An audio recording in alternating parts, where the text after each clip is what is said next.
No other profession calls on its practitioners to lay down their lives for their art, save the armed forces and, in Sri Lanka, journalism. In the course of the last few years, the independent media have increasingly come under attack. Electronic and print institutions have been burned, bombed, sealed and coerced. Countless journalists have been harassed, threatened and killed. It has been my honour to belong to all those categories, and now especially the last. I have been in the business of journalism a good long time. Indeed, 2009 will be the Sunday Leader's 15th year. Many things have changed in Sri Lanka during that time, and it does not need me to tell you that the greater part of that change has been for the worse. We find ourselves in the midst of a civil war ruthlessly prosecuted by protagonists whose bloodlust knows no bounds. Terror, whether perpetrated by terrorists or the state, has become the order of the day. Indeed, murder has become the primary tool whereby the state seeks to control the organs of liberty. Today it is the journalists, tomorrow it will be the judges. For neither group have the risks ever been higher or the stakes lower. Why then do we do it? I often wonder that. After all, I too am a husband and the father of 3 wonderful children. I too have responsibilities and obligations that transcend my profession, be it the law or journalism. Is it worth the risk? Many people tell me it is not. Friends tell me to revert to the bar, and goodness knows it offers a better and safer livelihood. Others, including political leaders on both sides, have at various times sought to induce me to take to politics, going so far as to offer me ministries of my choice. Diplomats, recognizing the risk journalists face in Sri Lanka, have offered me safe passage and the right of residence in their countries. Whatever else I may have been stuck for, I have not been stuck for choice. But there is a calling that is yet above high office, fame, lucre and security. It is the call of conscience. The Sunday Leader has been a controversial newspaper because we say it like we see it. Whether it be a spade, a thief or a murderer, we call it by that name. We do not hide behind euphemism. The investigative articles we print are supported by documentary evidence thanks to the public spiritedness of citizens who at great risk to themselves pass on this material to us. We have exposed scandal after scandal, and never once in these 15 years has anyone proved us wrong or successfully prosecuted us.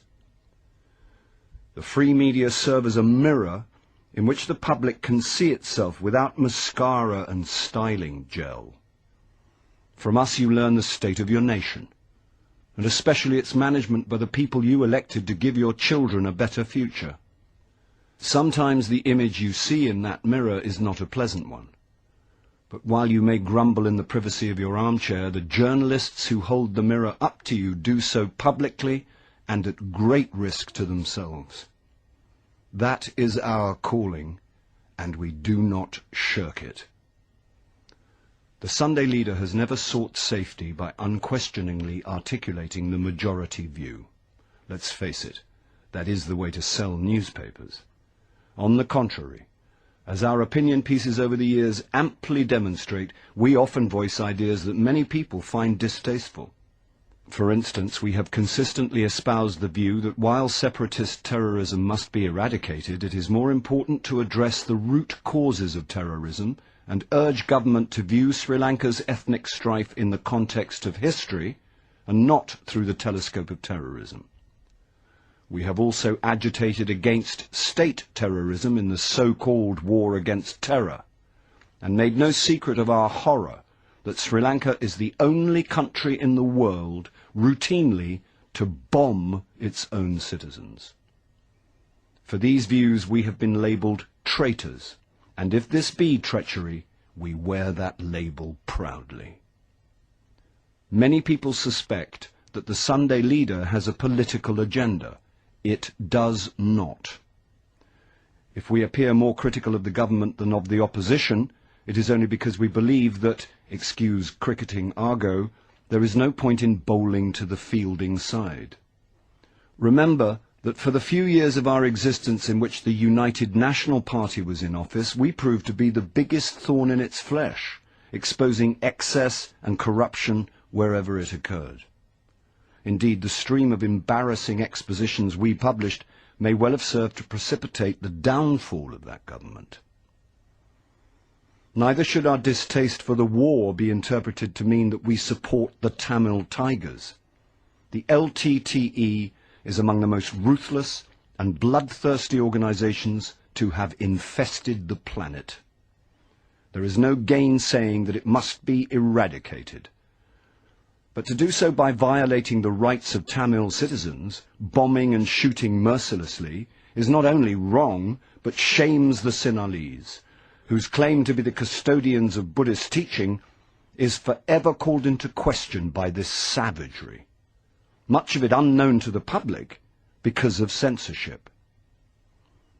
What is more, a military occupation of the country's north and east will require the Tamil people of those regions to live eternally as second-class citizens, deprived of all self-respect.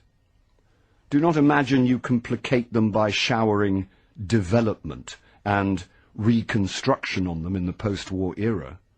The wounds of war will scar them forever, and you will have an even more bitter and hateful diaspora to contend with.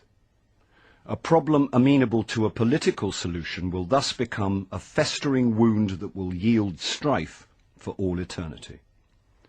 If I seem angry and frustrated, it is only because most of my compatriots and all the government cannot see this writing so plainly on the wall.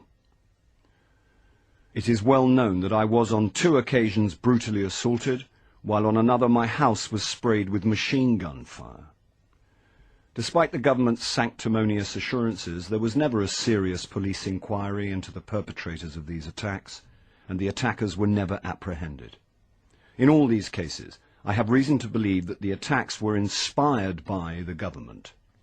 When finally I am killed, it will be the government that kills me.